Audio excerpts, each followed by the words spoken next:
to get the crowd on its feet. A near-perfect land to end the fight for her here tonight. Just the way she drew it up, she had her focus on the knockout, and that's exactly the way this fight ends. I'm not even sure the opponent saw the shot coming. They oftentimes say it's the shot you don't see coming that spells your fate, and that certainly spelled her fate here tonight.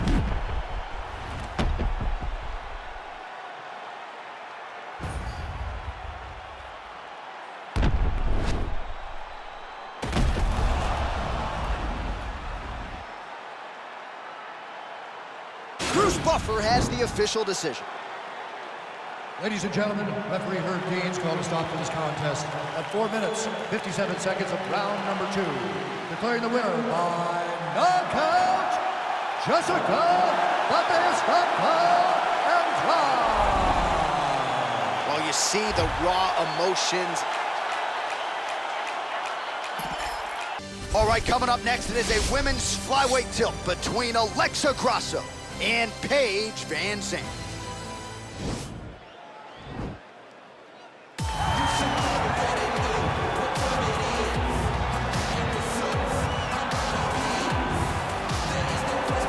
All right, so here's the mixed martial arts superstar Paige Vanzant. This is a fighter's fighter, DC. She could do any number of things when it comes to her celebrity and her profile. She wants to fight in the UFC, and she's back tonight. She wants to be inside the octagon because she understands that before the UFC and before all these things, she was a fighter. Yeah. She came here to try and build a career. And by building a career, she built a second career outside of fighting.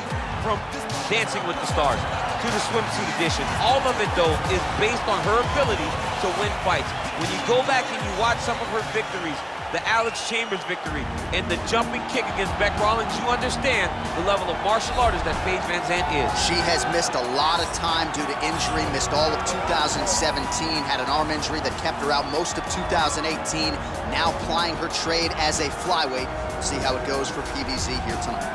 All right, so here she is, the decorated kickboxer, back for another run here in the UFC. Such a wide, vast array of kicks and punches in her arsenal, but it all comes back to elite technique. Oh yeah, she has phenomenal technique. There is no wasted action. What I really love is the left hook. She does a great job of throwing her left hook behind her right hand. She throws her right hand, and the left hook follows. It's always so tight, it's always so clean, and an outside leg kick. Every combination ends with a kick.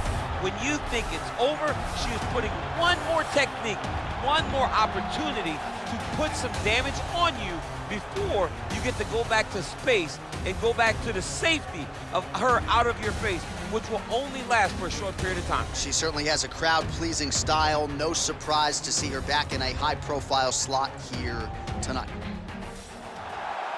Ladies and gentlemen, this fight is 3 rounds in the UFC flyweight division. Introducing first, fighting out of the blue corner, a freestyle fighter holding a professional record of 8 wins, 5 losses. She stands 5 feet 4 inches tall, weighing in at 125 pounds. Fighting out of Portland, Oregon, 12-gauge Paige Vanzant. And now introducing her opponent, fighting out of the red corner. This woman is a kickboxer holding a professional record of 16 wins, 3 losses. She stands 5 feet 5 inches tall, weighing in at 125 pounds. Alexa Grasso.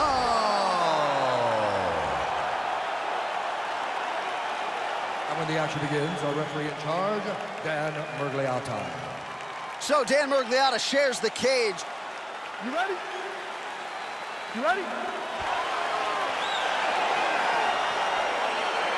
All right, here we go with round 1, the classically trained striker versus the Brazilian Jiu-Jitsu black belt. And a lot of people believe if she can get off with the hands here early, it could be a quick night at the office. Yes, she has to use her hands. She has to be fast and has to really make a point to not be kicking too much, because this Jiu-Jitsu player, this lady, this female who has a black belt in the highest order, will be trying to time those kicks to use them to lead into takedowns.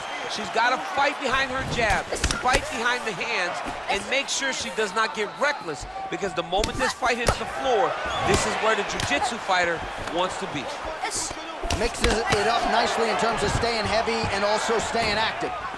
Stuffs the takedown shot there. How good is her takedown D?